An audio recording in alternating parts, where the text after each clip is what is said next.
Hi friends, how are you? Hope you all fine. இன்னைக்கு உங்களுக்கு ஒரு கதை சொல்லலாம்னு இருக்கேன். என்னன்னாக்கா ஒரு சின்ன பையன் அவனுடைய கிராமத்தை விட்டு கிளம்பி போகிறான். அவன் கூட ஒரு குதிரையும் ஒன்று போகுது. கூட அவன் வளர்க்குற நாயை இட்டுட்டு போகிறான். அவன் போகிற பாதை எப்படிப்பட்ட பாதைனாக்கா பனி சூழ்ந்திருக்கிற பாதை அது. அந்த மலைப்பகுதி ஃபுல்லாக பனி சூழ்ந்துருக்குது. இந்த 3 பேரும் அவங்களுடைய பயணத்தை தொடங்குறாங்க. இந்த பையன், அந்த பையனோட குதிரை, அந்த பையன் வளர்த்த நாய் 3 பேருமே போகிறாங்க. அப்படி போயிட்டுருக்கும்போது இந்த பையன் ஒரு புதுசாக ஒரு பயணம் தொடங்குறான்ற அந்த ஆசையில் ஒரு குதூகலத்தில் கொஞ்சம் தூரம் வரைக்கும் போயிட்டான். மினிமம் ஒரு நாள் வரைக்கும் அந்த மலைப்பாதையை கடந்து போயிட்டே இருந்தான். திடீர்னு அந்த பையன் என்ன பண்ணான்னா, அந்த மலை விளிம்பில் போய் நின்றுக்கிட்டு அவன் எந்த இடத்துக்கு போகணுன்னு பார்த்தானான். அப்படி பார்க்கும்போது 2 மலை இடையில இருந்துச்சான். அவன் போய் சேர வேண்டிய இடத்துக்கு இருக்கிற இடத்துலேருந்து போகிறதுக்கு 2 மலை இருந்துச்சான். அவன் அப்படியே அசந்து போயிட்டானான். ஐயோ, இதை எப்படி நான் தாண்ட போகிறேன், இதெல்லாம் என்னால் தாண்ட முடியாது அப்படின்னு சொல்லிட்டு அங்கேயே உக்காந்துட்டானான். அவன் கூட இருந்த அந்த குதிரை இருந்துச்சு பார்த்தீங்களா, அந்த குதிரையும் நாயும், என்ன இவன் இப்படி உக்காந்துட்டான், இவனை நம்ம எப்படி தேத்துறது, எப்படி நம்ம இந்த பயணத்தை நம்ம தொடங்க வைக்கிறது அப்படின்னு தெரியாமல் அந்த குதிரை போய் அவன்கிட்ட கேட்டுச்சேன், என்ன உன் பிரச்சனை அப்படின்ட்டு. இல்லை, இங்கே இந்த 2 மலை பெரிய மலை இருக்குது, இதை தாண்டி நான் எப்படி அங்கே போக முடியும், என்னால் எங்கேயும் போக முடியாது, இதுக்கு மேலே என்னால் நடக்கவும் முடியாது, இவ்வளோ பெரிய பயணத்தை என்னால் முடிக்கவும் முடியாது, அதனால் நான் வரமாட்டேன், நான் இப்படியே இருந்துடுறேன், நான் இப்படியே திரும்பி போகிறேன் அப்படின்னு சொல்லிட்டு சொன்னானோ.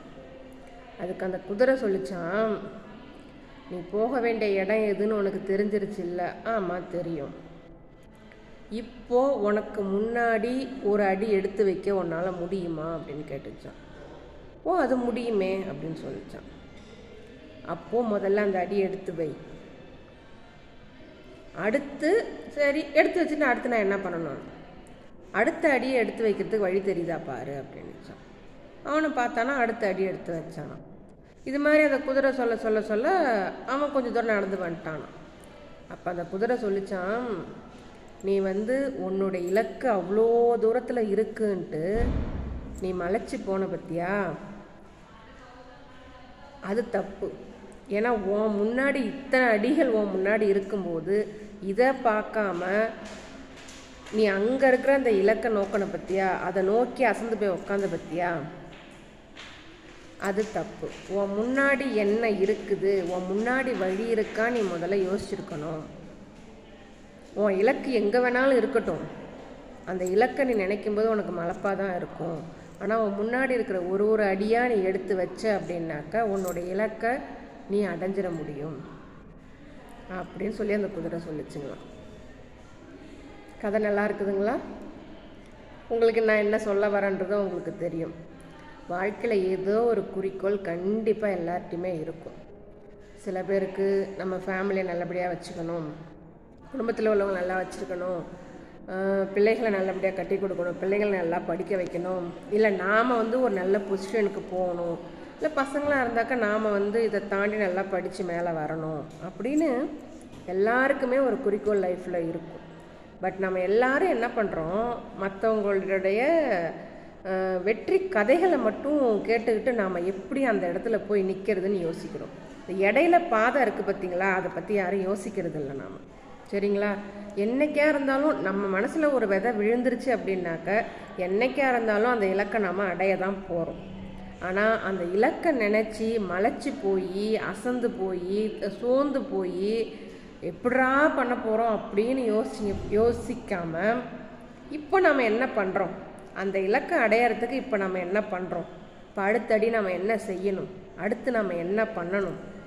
இப்போ ஒருத்தர் டிகிரி 3 வருஷம் முடித்து அந்த டிகிரி முடிச்சு சர்டிஃபிகேட் வாங்கணும் அப்படின்னாக்கா அந்த 3 வருஷம் அவங்க படித்து தான் ஆகணும் இல்லைங்களா? டேரெக்டாக போய் சர்டிஃபிகேட் வாங்கிட்டு வந்துட முடியுமா? முடியாது.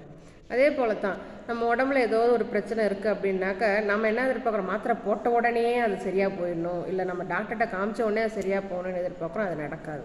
அது எல்லாமே ஸ்லோ ப்ராசஸ் தான். அது உண்மையிலே அது ஸ்லோ ப்ராசஸ் கிடையாது. அந்த ப்ராசஸ் நடக்கிறதுக்கான டைமை அது எடுத்துக்குது. நாம் அந்த டைமை அதுக்கு கொடுக்கறது இல்லை, அந்த அளவுக்கு பொறுமை நமக்கு இருக்கிறது இல்லை. சரிங்களா? ஆனால் இப்போ நான் அதை நல்லாவே புரிஞ்சுக்கிட்டேன். நம்ம லைஃப்பில் ஏதாவது ஒன்று நம்ம சாதிக்கணும், நம்ம இலக்கை நோக்கி போகணும் அப்படின்னாக்க அதுக்குண்டான நேரத்தை நம்ம கொடுக்கணும்.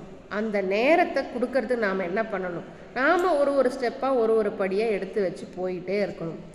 என்றைக்கா இருந்தாலும் அந்த இலக்கை நம்ம கண்டிப்பாக அடைவோம். சரிங்களா? இனிமே உங்கள் இலக்கு எதுவாக இருந்தாலும் அந்த இலக்கை கண்டு மலைச்சி போகாமல் நீங்கள் இப்போ என்ன பண்ணிகிட்ருக்கீங்களோ அதில் கவனம் செலுத்துங்க. கண்டிப்பாக ஒரு நாள் அந்த இலக்கை நீங்கள் அடைவீங்க. ஓகேங்களா? All the best.